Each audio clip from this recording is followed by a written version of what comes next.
I guess different beasts are the Black Caps without their two most experienced batsmen in the team. Look, I've been following a bit of the domestic cricket in New Zealand for a while, and they've obviously got a lot of depth. So look, it's hard to replace that type of quality and the number of games those guys have played. But I mean, they've got such a lot of good depth at the moment. So, like I said, it's a bit of a boost for us not having them there for the first game in particular.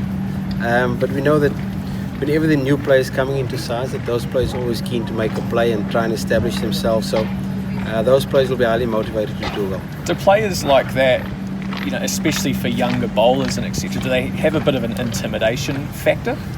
Absolutely. A lot of these young bowlers that we've had would have seen Kane Williamson and Ross Taylor play on television before, and we've probably been a little bit in awe of them. And look, I think some of them are disappointed that they're not there for the first game, because it's a great challenge for them and they want to play against the best players.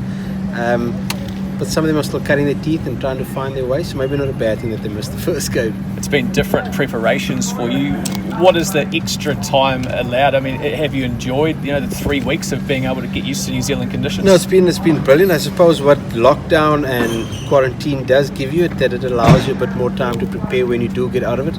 I think the initial schedule had us playing our first ODI 3 days after getting out of the Christchurch lockdown. So this has been rescheduled and refixtures and has been very good for us. We spent a good week in Queenstown. We had a couple of individual sessions when we were in Christchurch. So the preparation's been spot on. The guys have been really fantastic.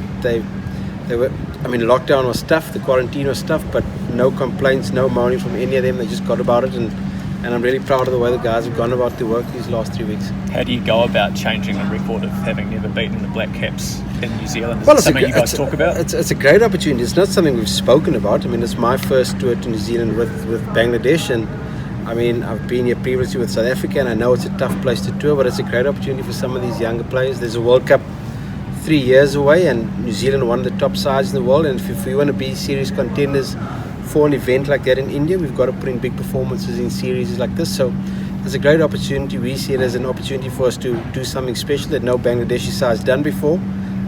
So we're all excited by it. What do you expect here in Dunedin? The last time an international T20 was played here, there's a lot of runs scored. Yeah, a lot of runs. Like I said, I've been following domestic cricket quite a bit. I think the average score is about 307 on this venue. Boundaries pretty short at some sides, 65 metres. So we're expecting some good runs. Difficult to say with an 11 o'clock start. Quite a bit of moisture in the morning when we got here this morning at 10. So be interested to see what happens in the first hour. What about Daniel Vittori helping you out? Talk to us. New Zealanders will know him well. What does he add to the team? Yeah, no, that's great to have Dan with us. Look, he's done work with us for the last year. He's been in and out of Bangladesh.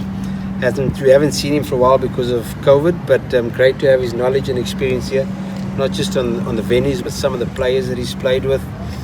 Connecting with some of our bowlers, but also with some of our batters. We know what an important batter Dan was for New Zealand, so he's given us a fresh energy and a fresh dimension that maybe we haven't had in the past, so great to have him on board as well. What's the strengths of your side?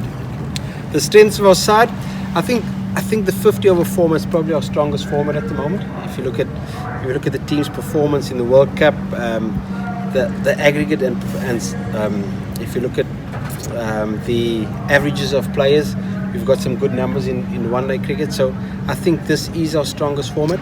I do think we've got some good young fast bowlers coming through that maybe New Zealand haven't seen before, and maybe that they're not expecting to see, I suppose. We've got some good potential. Guys like Hassan Mahmood, Taskin Ahmed bowling nicely. So we're excited by some of our young fast bowlers that we seem to be producing at the moment. How did you enjoy your week in Queenstown? It's fantastic. It was much needed after a tough 2 weeks. Connected well as a team, did some fun events, but most importantly, we had some good practice sessions and a nice hit out in the middle, which is always helpful. You had your practice game going, right? That was pretty good. 230 versus 230 for 5. A couple of New Zealand boys helped us out, fill up the teams. It was more just about getting out there and bowling in the middle and spending some time, but also it was good. Do you think that's a big barrier, having the two weeks in isolation? The other two teams that came here before Christmas really struggled? I don't know what their schedule was like after their quarantine, but we've had a pretty good schedule, so I can't comment on theirs. we've asked for a bit more preparation time because of the quarantine, and it's worked out perfectly for us. We've had, like I say, our preparation going with this one-day series has been very good, and as good as I've seen with any team I've been involved in, so we're pretty happy with where we are. Cool. Thanks, Russell. Thanks, guys. Cheers, Good luck.